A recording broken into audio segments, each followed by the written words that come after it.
love Governor LePage, but I believe if he would have took the stand on abortion, there was a young man, I believe he was 16 years old, and he committed suicide. Oh, he did that. That's cool. You could at least get the attention of these people. Well, the more free media working hard to make Maine great again. Sure. So.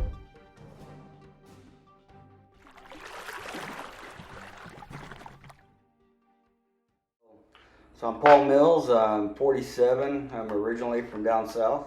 Been in Maine for about 5 years and really fell in love with the state, with the people. Worked hard in the last campaign and we took some heavy losses, but I believe we learned a lot. And one thing I believe we learned is we need to stand on our convictions. Sure. And not get wishy-washy. So I agree with that. What do you think was the biggest thing we took away, especially after getting shellacked like we did? So I think the biggest thing is because there wasn't a positive stance on abortion, I believe that hurt us. Sure. I think if our governor, and I love Governor LePage, but I believe if he would have took the stand on abortion, on what he believes, then we would have seen Republicans come out and vote in better numbers. Yep, 100%. Yep. I've heard some different stances that he should have taken. What do you think would have been the most ideal? He actually, on a phone call with me recently, said he wouldn't have changed it at all, and he was saying I should have been more vocal on that. Some people think he should have taken, we'll go down to 15 weeks and not go any further. What do you think would have been the best route for him to take? Well, I think the best route for him to take was, one, explain that he is pro-life. He is in the past stood up as pro-life, and I think if he would have done that, that would have been awesome. The problem that we faced was Roe v. Wade was in the Supreme Court. Sure. And so all of a sudden everybody assumed our laws could be changed quickly. Yeah. What they don't realize is that lawsuit that went to the Supreme Court was in the court systems for many years. Yep. There is no quick change to the laws that are on the books in the state of Maine. There's nothing the governor could have done within his term, I believe, to have changed any abortion law in the state of Maine. I believe if he would have stood up as pro-life and also made the statement, there's nothing I can do to change the law within the state. I don't believe in the legislature we would have ever had enough votes to change that law.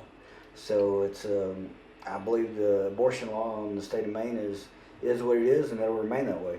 Well, I think, you hit right on it. Leaving your voters wondering is never a good thing. And also leaving your campaign team wondering.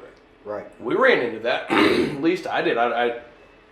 People would ask me, and I'm like, yeah, he's pro-life.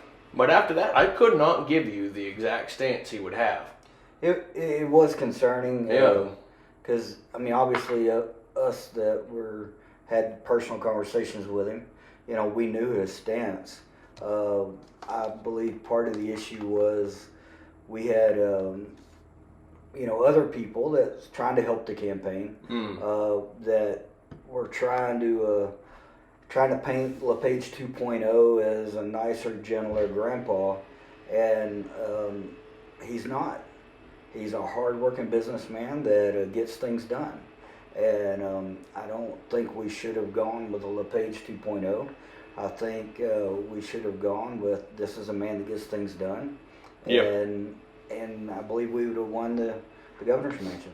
Sure. No, I think we should have kept a little bit more of the hardcore attitude and I guess being a little bit more overt with our policy prescriptions. Paul Quinn, fantastic guy, love him. But he was very quiet, once again, on abortion. That one issue, very quiet. With Bruce, I got to say I was surprised because going into the campaign, I didn't know Bruce Poliquin, but spending time on the campaign with him, getting to know him, finding out, he is an amazing Christian. his beliefs are strong and true. Yeah. Because he's not extremely vocal, that leaves people wondering where he stands. And I am convinced if he was more vocal and stood up a little stronger, then he may have won the race. I think he Liz Caruso, she got it was either at 40% or just over 40% of the Republican vote in the primary. For someone who's a brand new candidate like that. I believe it was closer to 30%. Okay. She did well, and I would like to see her run in a lower office to start. I believe she would do well I believe she is a leader. I believe she's called by God to lead. I agree with her. I think, like most of us, we take a calling that God gives us and then try to put our spin on it. Sure. And she needed to raise a lot more money. If she would have had the finances behind her that Bruce had, we would be having a different conversation. 100%. I guess, though, if you look at policy-wise, though, I agree. There's some logistical things that she probably would have struggled to have even the success Bruce did in the long run, especially with the name recognition game. But I'm surprised she had the success she did. I think if Bruce had taken an element of her campaign with the, I guess, more overtly socially conservative views, do you think that would have helped him? Well, I think we forget that the Republican Party is the party of conservatives. And we're too busy trying to not appear as conservatives. Sure. Very well put. This is all a part of Donald Trump. President Trump, he's very strong-willed, very loud-spoken, and very much a conservative. And I think a lot of conservatives like the things he got done, but are scared of standing up and speaking because they don't want to get painted in that same brushstroke as Donald Trump. And we can stand up and have convictions without being President Trump. Sure. We don't have to. And the liberal media, they'll say what they say, but if we're clear, if we're concise, and we stick to what we believe, then I think we'll see successes.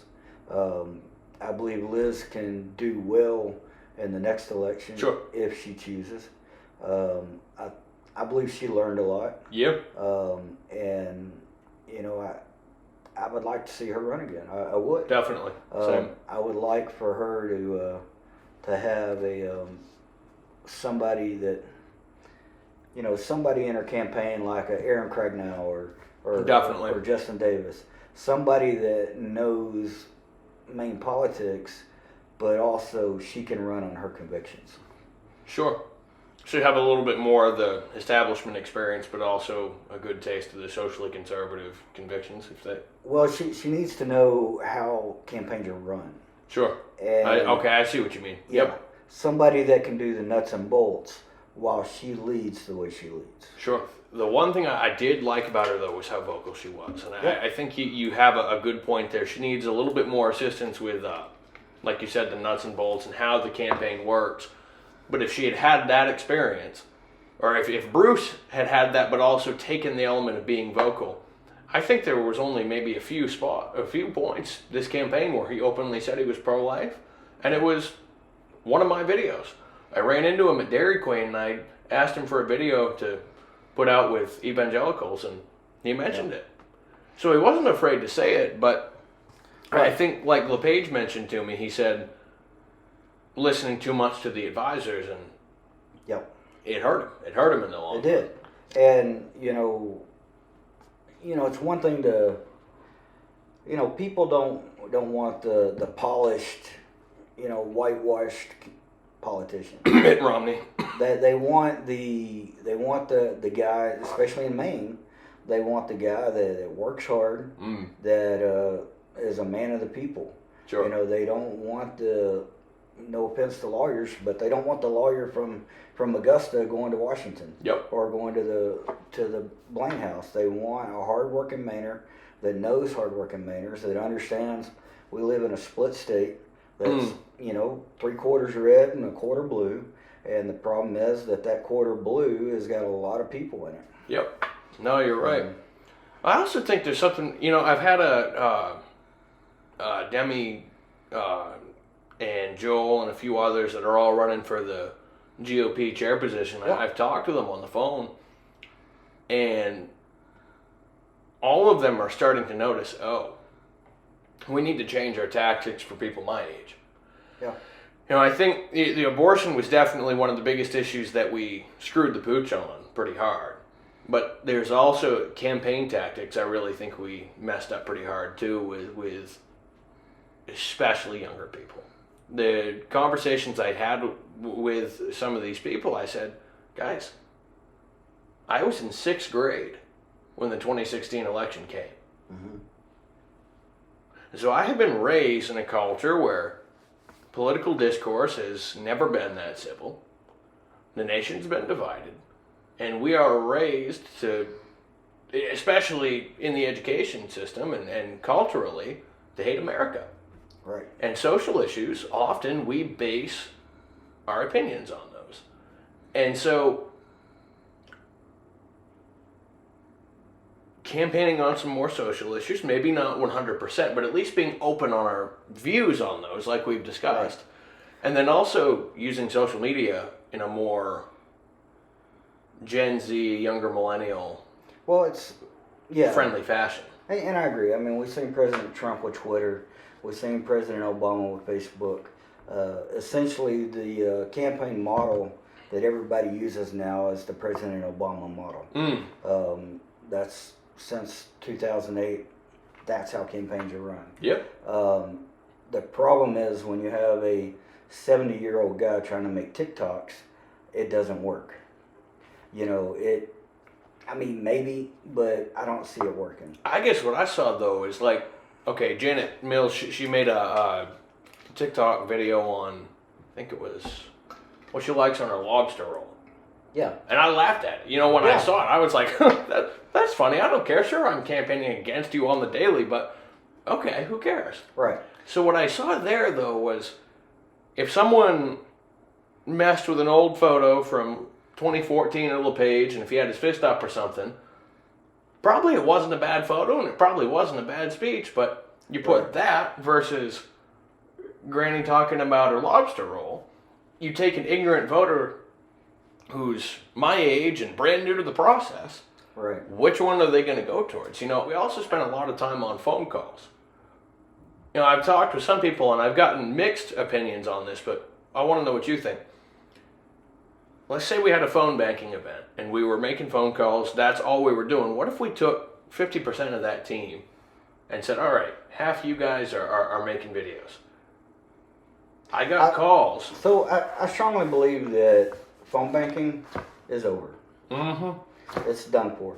And now keep in mind, before this campaign, the only experience I had in campaigns was in a security role. This campaign was the first time I went beyond the security role and actually, worked the campaign. The thousands of phone calls I made was a waste of time. Sure. And I believe the amount of time and effort spent doing that could have been spent better elsewhere. Yeah. I think we misused our younger people, such as yourself. We should have had y'all on some kind of social media team that was putting stuff out there. Yep. Our older people knocking doors. May not be able to knock as many doors, but when middle-aged guy opens the door and there's middle-aged guy there, we're more likely to talk to each other. Sure. When middle-aged guy opens the door and it's an 18-year-old guy there, he's like, who is this punk at my door? Sure. And nothing against... It was either, oh my gosh, there's a young person, or it was, ew. It was one or the other. That was... Right. and so I think, I think there's a lot to learn there, and the problem I foresee is some of us that are new to campaigning is to get the establishment campaigners to hear this and see this. The amount of times I knocked the same door was redundant. Yeah. So there, even though the community campaigning model that Obama started with, that works. I mean, we've seen it work, but this isn't 2008 no more. Exactly. Just because, you know, Facebook was kicking off big in 2008 and the community model worked then, we're in a place now where more people are online than they were then. More people are involved online than they are out their door. Well, that community is virtual in a sense. Exactly. And I think in any campaign, we need a strong virtual community team, as well as a team that is out talking to people. Sure. The phones, I just don't think. Well, you either got people who, the amount of times I got told to F off, that was, I mean, like, holy mackerel. Or it was, I question if, I got a lot of answers where it almost seemed like they were lying to me just to throw me off. And then because they were laughing at, you could hear the laughter after it. Or it was Granny needed to talk to someone because she hadn't talked to anybody. Well, when I get a sales call on my phone, I either think, hang up on them, or I'm going to have some fun with this guy. And then I try to sell them, you know, oceanfront property and everything. You know, so the calling people on the phone, it's, I'll never do that again in a campaign. Yeah. Because one thing I realized is my time is valuable. And everybody's time is valuable. But when you're campaigning, every minute counts. Yeah. And it's not a dollar amount on your time, it's a voter count on your time. Yeah. And so I need to be doing the things that's actually getting voters in. Sure. I think we need more events. We need things that people are going to come out of the virtual space to, that they can enjoy, that they can have fun with. President Trump's done amazing with his events. Trump and Obama, I think, were the two that did events the best. Yep. Both of them were great at getting absolutely astronomical amounts of people out. And quite honestly, I think you're right. You know, there's the saying, we used it on the campaign, as goes Maine, so goes the nation. There are enough people, I think, especially in CD2, that would come out to events like that. Oh yeah, we've seen it. Yep. The event we did in Mars Hill, I don't think you were there. I think I had to leave one day before that, but I got to see Tommy Hicks, and I was able to meet with the people before, but I did have to leave. Yeah, well, this wasn't the Tommy event. Oh, this was a separate event. There was a family up there that hosted LePage, and it was a rally that, and if you know Maine, Mars Hill, there's nothing in Mars Hill. It's the middle of nowhere. You drive to the end of society and go another 10 miles. Yeah. And, you know, we probably had 300 people there. Exactly. And that's not a large number for, say, Portland, but for that area. For that area, it is. Yeah. And the event we had in Orrington. Yeah. Amazing event. Well, you know, I remember Trump came to, what's the apple orchard in Levan? Tree Orchards. Tree Orchards, thank you. When he came, not a single person knew at my church up until about 5 minutes after the service. Yep. My friend, I'm not going to mention her name, but a friend of mine, her and I and a couple others started talking about it, and boom, just like that. Her, myself, and a couple others had the entire congregation knowing about Trump coming to Levan. Right. And within an hour and a half, 2 hours, the Four Corners right there in Levan was full. Yep. Every police department was there. You had to have them. Yep. And that whole apple orchard was full, and they had to turn away people. It was so full. Well, the same thing. LePage has the same gravity to his name for Mainers. He does, and you know, the problem we face, and it's a security issue, is when you promote an event, you bring the protesters, you bring the trackers, and I think we have to stop worrying about those people. Yep. That's just a part of the campaign. Exactly. You know, I strongly believe bring the protesters. They have their First Amendment right. I support it. Sure. I will go to war for their right to protest anything I do.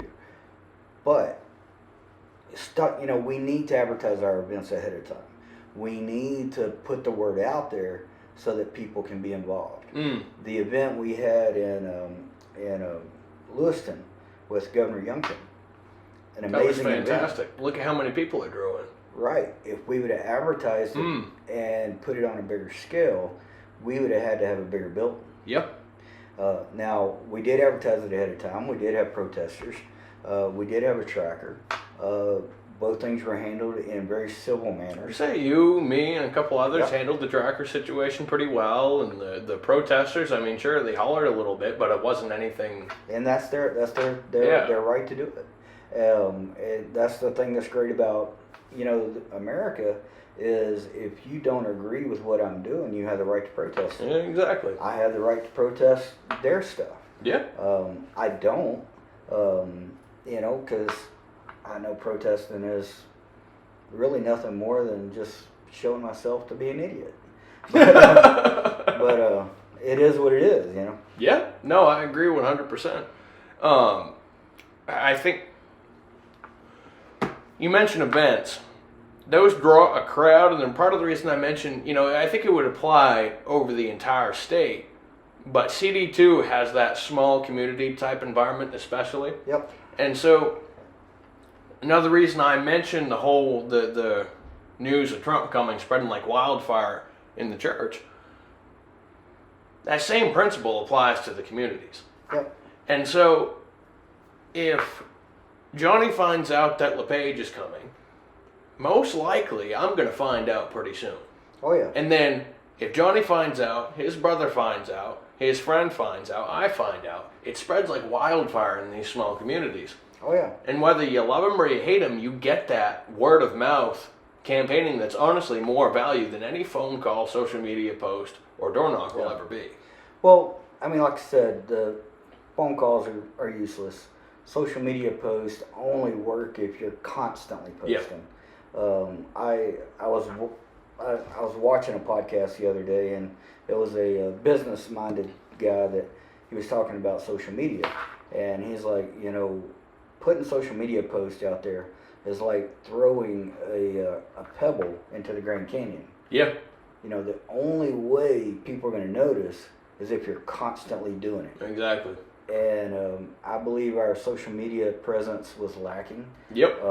We had nothing against the people on the team. We had great people. And I would go to work with anybody that was on these teams. Yep. I just think our time could have been better served. Oh, 100%. Doing things differently. Yeah. Well, I think the biggest platform that we missed out on, it's a common problem with the GOP is being unwilling to adjust practices, given being stuck in our ways. And you mentioned Obama. He was the one who essentially pioneered Facebook use. Well, he was in his campaign. Well, he was.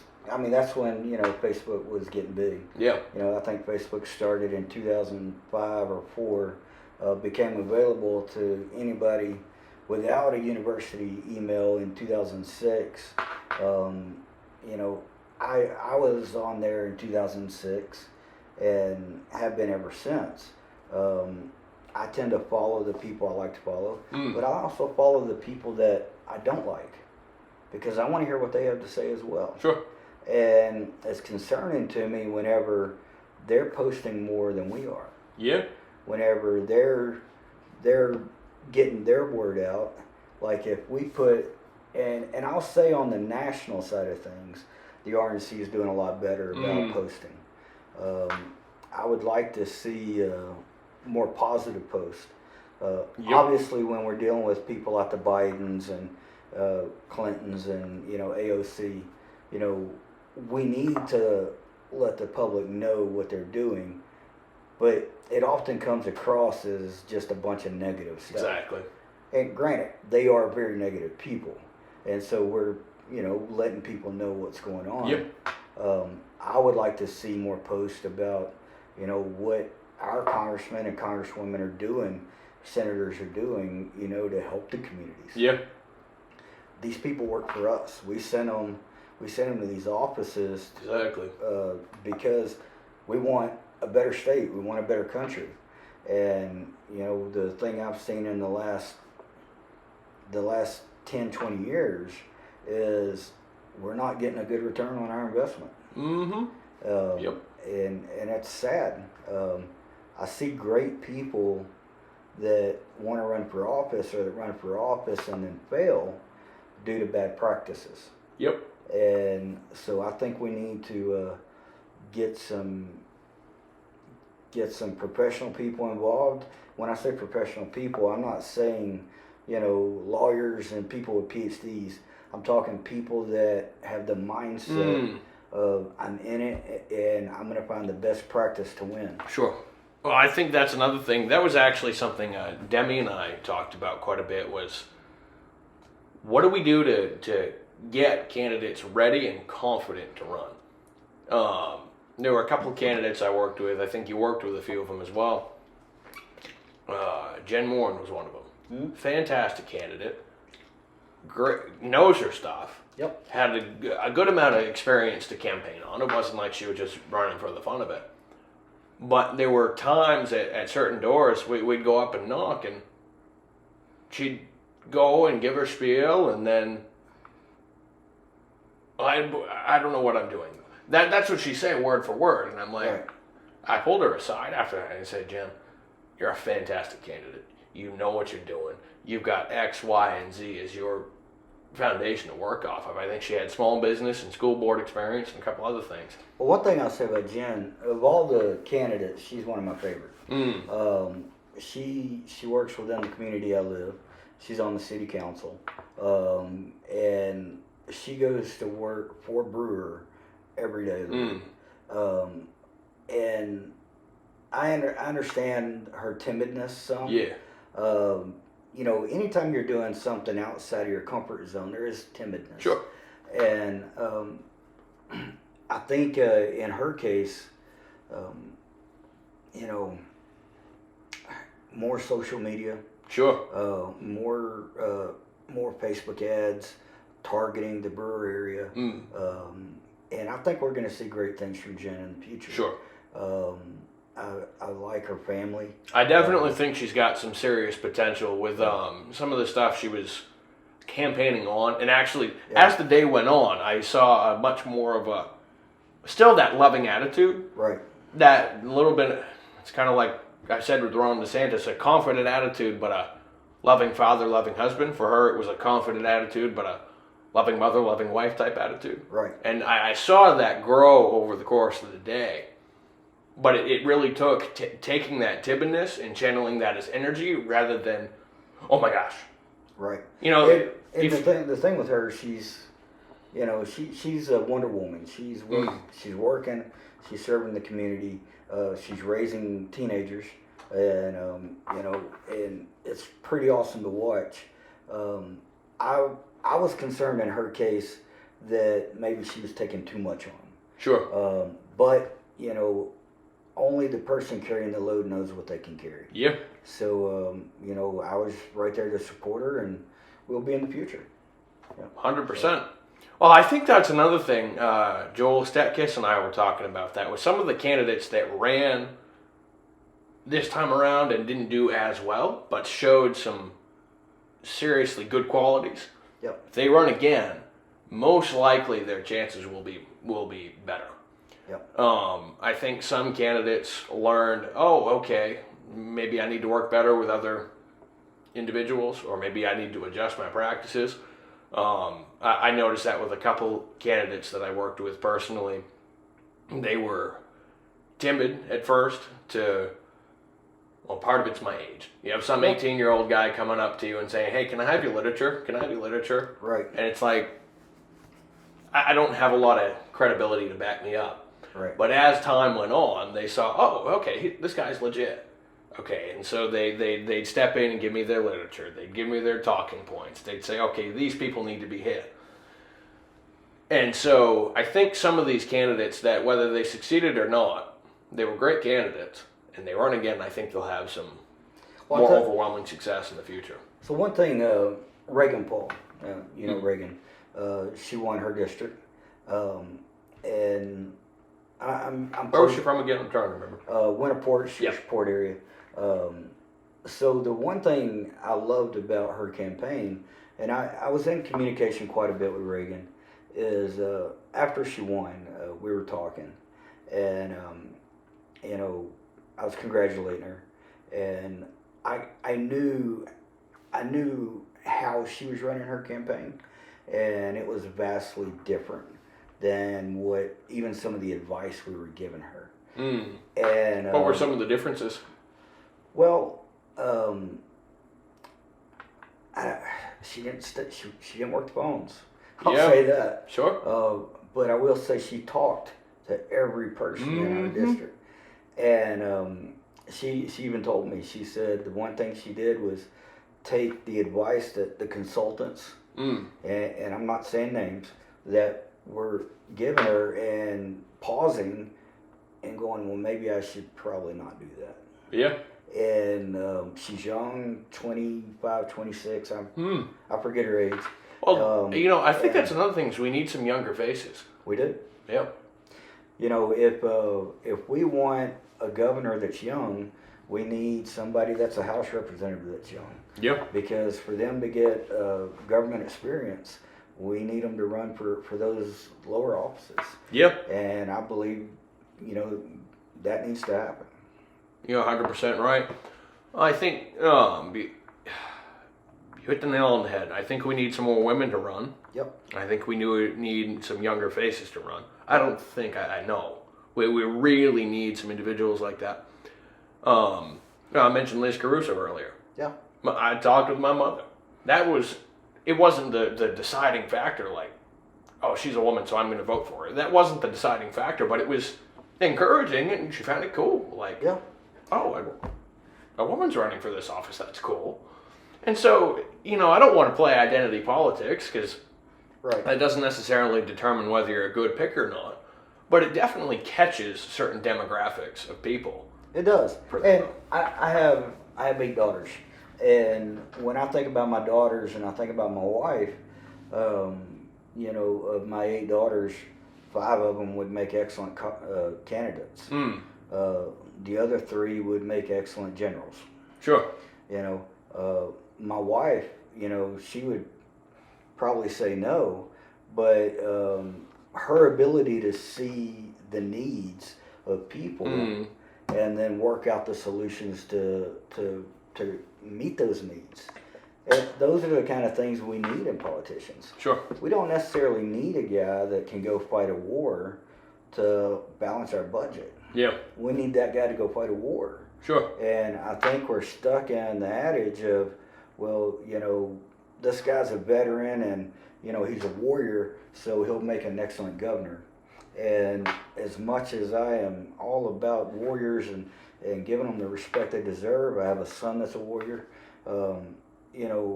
it's not always the case. Sure. Sometimes we need a mom that can go to office to meet the needs of the people. Well, I don't think the Founding Fathers intended it to be the way it is, where you had career politicians and that's it. Right.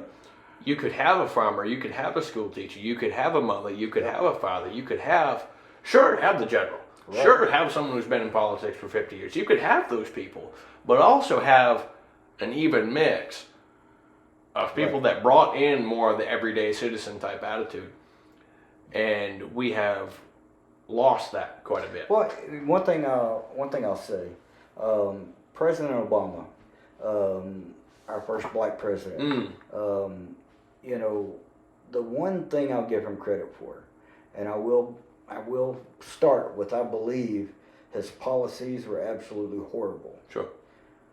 But he went to work, and he went to work for his people. Yep. And he didn't necessarily run on, I need to be president because I'm black. Yep. He ran on, I'm a community activist and I want to help my community. And now his community is Chicago. And very liberal, very, different from what I believe in. But he did the job that he said he was going to do. Sure. It's opposite of what I believe in. But I will give him that, and he didn't put that on being black. Sure. He just put that on, this is who I am. And quite honestly, I think the media did the most of putting it on him being black rather than anything else. you look at his campaign speeches and some of his policy prescriptions might be completely asinine, but Yep. yeah, I will agree with you there. His presentation, his campaign style, his campaign ability. Oh yeah. And once again, the willingness to adapt.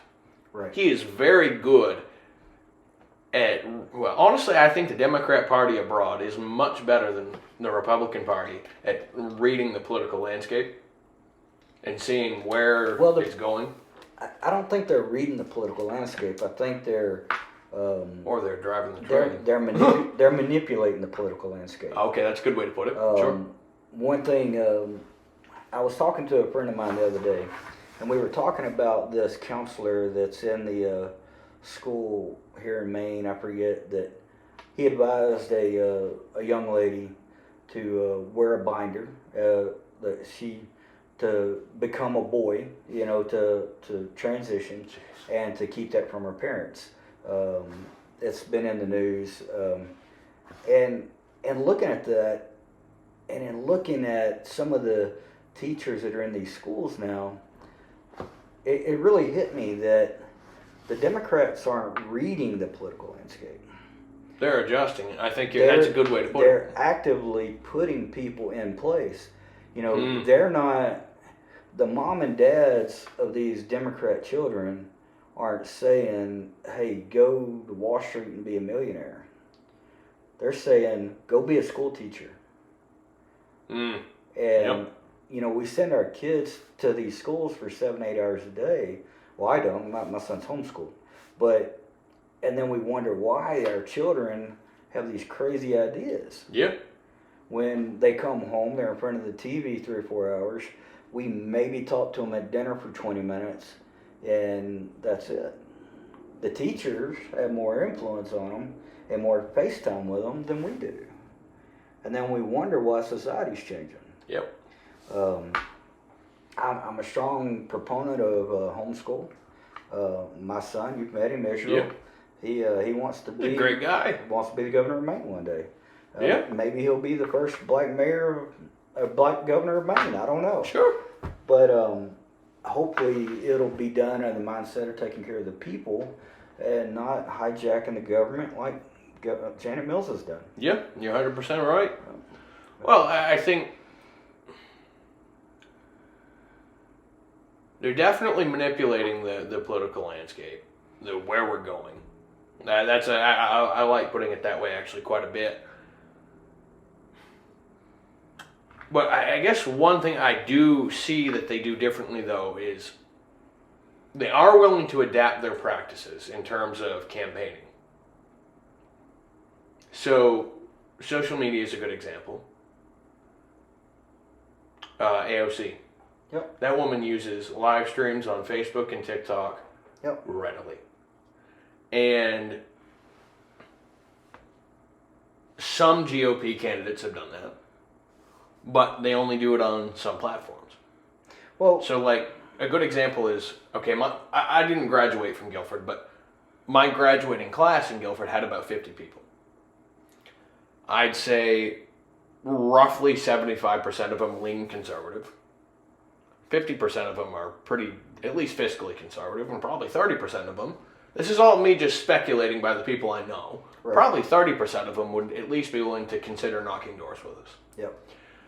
So, if you had some of our local candidates live streaming on TikTok with relevant hashtags and doing the exact same thing they were doing on a Facebook live stream, you could at least say, oh, he did that. That's cool. You could at least get the attention of these people. Well, the more free media, the better. Anytime you have the ability to go live on Facebook, Instagram, TikTok, or any other space, YouTube, that's free media. Yeah. And there's nothing better than free media. And I agree with you 100%. I think any campaign going forward, we need to have somebody within that campaign that is generating posts, that is going after these free media events. Yes. Now, granted, Governor LePage is not going to be whipping his phone out to get on TikTok. But, whenever we're walking into an event and we have our social media guy there, he jumps on TikTok. He's asking the governor, how he feels about the event, how he feels about the speech he's going to give, and maybe crack a joke or two, and talk about how Janet Mills don't know how to eat a lobster roll properly. Exactly. And or those kind of things. Sure. And I think it was I seem to have brought him up a million times, but I talked with him quite a bit recently. Joel Stetkis. He had a very good example on this topic of how we could even maybe get some of those candidates to be on these platforms and have whether it's 15 seconds, 30 seconds, or 60-second video on topics that may not seem like they could attract young people, but if you present them in a way, you might be able to. So once again, so I mentioned the people that friends of mine in Guilford. A lot of them are Second Amendment supporters. Yep. Whether they know it or not, they are. Because in that area, that Piscataquis County area... Well, I believe in Maine, even our Democrat population is generally Second Amendment exactly. supporters. There's at least a general recognition of, I may not have a bunch of firearms in my house, but even if they were in office, they probably wouldn't vote against it. We didn't become a constitutional carry state on accident. Yeah. And we didn't do it by having a bunch of Republican votes. Yep. That's just how it is. I believe, the Second Amendment issue for the state of Maine is pretty rock solid. Exactly. We don't have any Beto O'Rourke's in our state. We don't have. I imagine down in Portland, there's probably somebody that may be protesting guns. Exactly. But that's Portland. And as soon as Massachusetts wants it, we'll give it to them. They can go ahead and have the whole city. But I don't think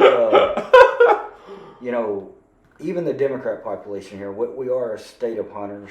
We are a sportsman state, and so I don't think there'll ever be Second Amendment issues in this state. Now, God forbid we have a mass shooting in this state, then I can see our Democrat politicians hijacking it. Sure. And hopefully, because we are a constitutional carry state, we are a well-trained state on firearms, that if there ever was an idiot that decided to be a mass shooter, I would love it if a Democrat put them down quickly. Well, I think that's something that, especially in this congressional district, the chance don't quote me on this, but out of sheer speculation, I'm guessing the chances of a mass shooting are lower than other areas. It is.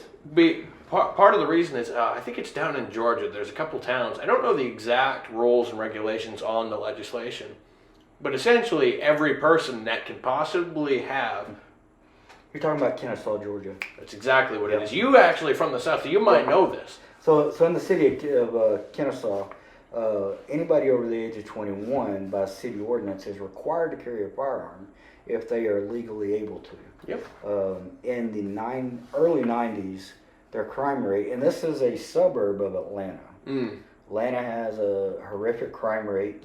Now, Atlanta's a beautiful city. I love it. Good place to visit, but they do have some bad areas. Sure. Kennesaw's seen some really bad crimes.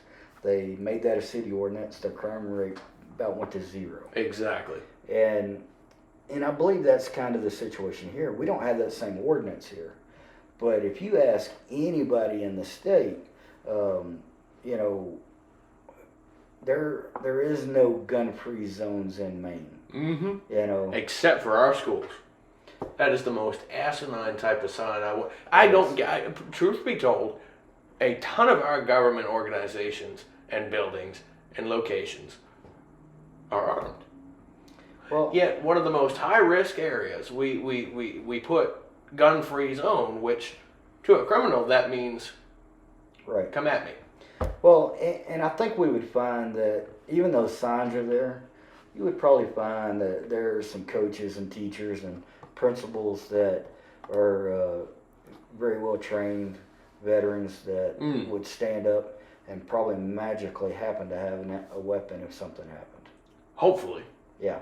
And my personal belief, we should train our teachers. Yeah, exactly.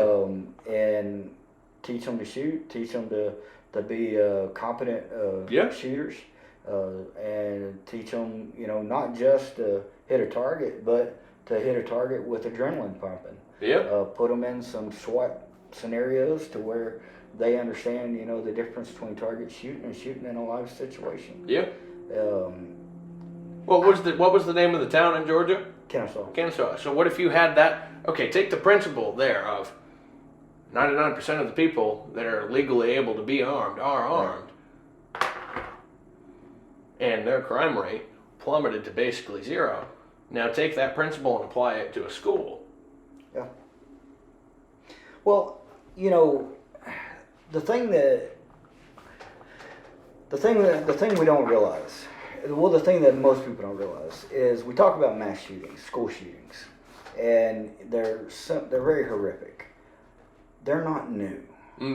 They've been around forever. As long as we've had guns, we've had school shootings. 1990, I was in the 10th grade, Milby High School, Houston, Texas, and in the cafeteria I was at, 2 guys got shot, and Jeez, I didn't know that. Yeah, but it was a situation where it was a massive high school. There's probably about 8,000 kids in this high school. Whew. And, there's some gang activity. There's things like that going on. But that wasn't the first time there was a shooting there. It wasn't some maniac coming in trying to kill everybody. It was students, fighting over a girl or over something else. Yeah. But because we have 24-hour news cycle, because we have social media, now anytime something happens, it's immediate.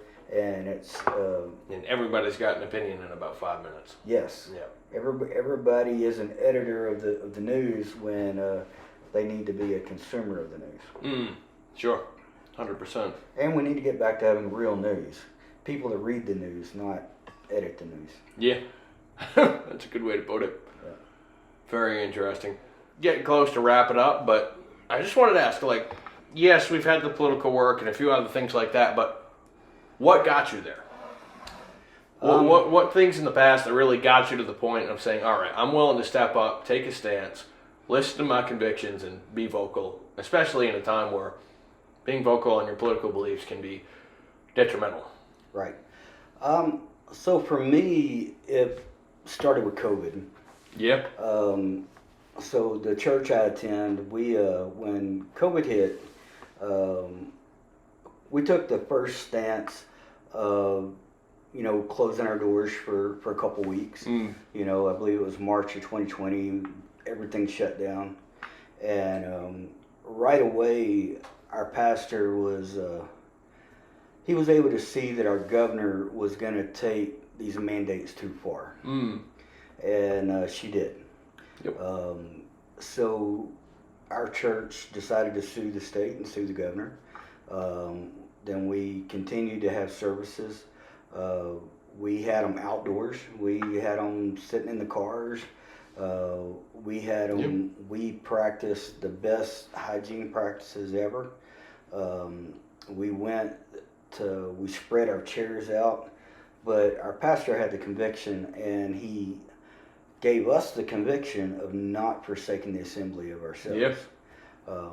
I can say that month, or those I believe it was 3 weeks, when we were shut down, it coincided with a very bad time in my life. The month of March is always that's the month my daughter passed away. So during that month is when I need my Christian brothers and sisters around me. And definitely, it was during that time when, I had people on the phone, and I could go see people, but I didn't have that worship experience that I needed. Sure. And so it kind of lit a fire in me after me going through that, and then we started protesting the mandates. I started getting involved with some of that. I was asked to be involved by a few other people to go down to Augusta, and then we started having the events at the church, and I just started realizing that, looking at our governor, Janet Mills, that she was doing things that, one, made no sense. She had no right to shut businesses down, to really hurt people the way she did. There's a young man, I'm not going to say his name, but there was a young man, I believe he was 16 years old, and he committed suicide. And in talking to his mom laid it at the feet of our COVID lockdowns. Yeah. And he was a young man that needed fellowship, that needed people around him. He was a guy that didn't do good being by himself in his room. And that told me then that I personally felt like I needed to do something. Yep. I have a friend that's very much involved with the GOP in Maine. And so back the first part of last year, he called me up, and I volunteered in a security role for a lot of the events that they were having during the previous election. Yeah. And, it just seemed to me that I needed to do something more. Yeah. So I got a call, and Jason Savage, he asked me if I would help out with the campaign. Yeah. And I agreed. I basically put my business on hold, and decided to campaign full time. Yeah. And I learned a lot in the campaign. I learned that just because you have a conviction and you're called and you go do it doesn't mean you'll win. Yeah. And that's still okay, because God's will doesn't necessarily, he called me to go. Yeah. He didn't call me to make sure LePage goes to the Blaine House. He called me to be willing to go and serve. And Yep. so I did that, and I did it to... Well, you knew you stood up for the right side of things, too. Right. And I believe I did it to the best of my ability. I believe I've learned that there's things I could do better, things that I could definitely lead better in other situations. Yeah. I wish I'd have spent more time in the county. Sure. We didn't have a presence in the county. We did not have much of any presence up there. And I wish I'd have spent a lot more time up there. But, that was something that I brought up with a couple people was you have these big areas where, yes, you need to win Bangor, you need to win Lewis, and you need to win some of those areas. But especially with Bangor, I think we spent too much time here. Oh, yeah. And, for a while I was Piscataquis County field organizer. I probably spent most 30 seconds in Piscataquis County. Yep. My gosh. And so I looked at that and I thought, okay, yes, most likely Republicans are probably going to win there. But Nova Foxcroft, that's essentially the big city of that county. Right. And it's becoming more and more blue. Dr. Evans, with a split ticket, won in 2020. You had Chad Perkins, Norm Higgins, and himself. Yep. Looking at his poll numbers and how things were going to work, he almost won again. Wow. He did not lose by much. And imagine how much of a difference that would have made with me there 24/7. Right. Knocking doors like crazy, getting the word out, putting flyers out, and actually making phone calls. I will give phone calls to some areas that might be helpful with especially older communities. Right. That could make a difference if you're in certain set areas, but abroad it doesn't help as much. Imagine how much of a difference that could have made. Yeah. Also, networking with younger people. There used to be a solid base of people that could volunteer and go out and knock doors. This sounds harsh, but a lot of those people have either passed away or their physical health, so they can't do it anymore. I've got some friends. Probably my biggest vice is I enjoy a good cigar. Yeah. And so there's Cigar Lounge here in Bangor. I go there occasionally and hang out with some of the guys there. And I didn't really know the guys there until I started campaigning. Well, come to find out, 4 or 5 of the guys there were hardcore GOP guys that have campaigned in every campaign going back a number of years. No way. And they all told me something. They said the GOP in Maine, and please understand, I'm not trying to be negative. The GOP in Maine does not keep its people. Yep.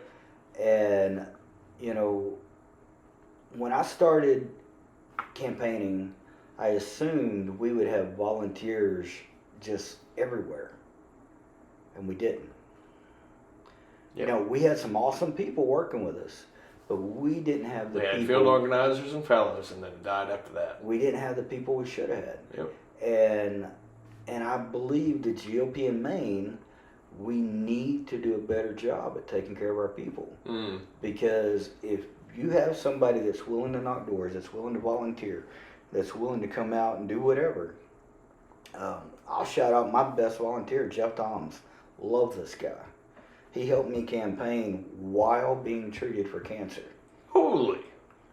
Yeah. Wow. And, you know, that kind of stamina, I want to make sure that guy's good and took care of and there for the next campaign. Sure. And the one after that. And he brings his sons and his daughters and his grandkids versus guys sitting in the cigar shop going, we're not going to come campaign because we weren't treated well. Yeah. And, you know, I don't know all of those situations because, frankly, my mindset is if I wasn't there and I can't get both sides of the story, then I don't need to hear one side of it. And, you know, my friends there, they're great guys, and, you know, I would go to war with them. But we got to do a better job at keeping our people. Well, 100%. Yeah. I think a big part of that would be winning. You know, I think that would be a huge part is if we could actually pick it up, get a big volunteer base, go out there, and have a 2010 all over again. Yeah. My gosh, that would make one heck of a difference. Well, I'll say I'm a Dallas Cowboys fan. I have been since I was in kindergarten. And so I've learned I'm going to be a Dallas Cowboys fan no matter what. And I think that same mentality needs to be within the GOP. Sure, yeah, 100% right. I'm going to root for the Cowboys even when we're having a decade of losing seasons. Yeah. And when we win, of course, I'm going to be doing, you know, cartwheels. Yeah. But, you know, it doesn't change the fact I'll be the fan regardless. Exactly. And I would like to see the GOP in Maine do a lot better job at keeping it. Sure. No, 100%. I agree. But, well, Paul, I really appreciate it. Yeah. Thank you so much. This has been fantastic. Yeah, thank you. Really.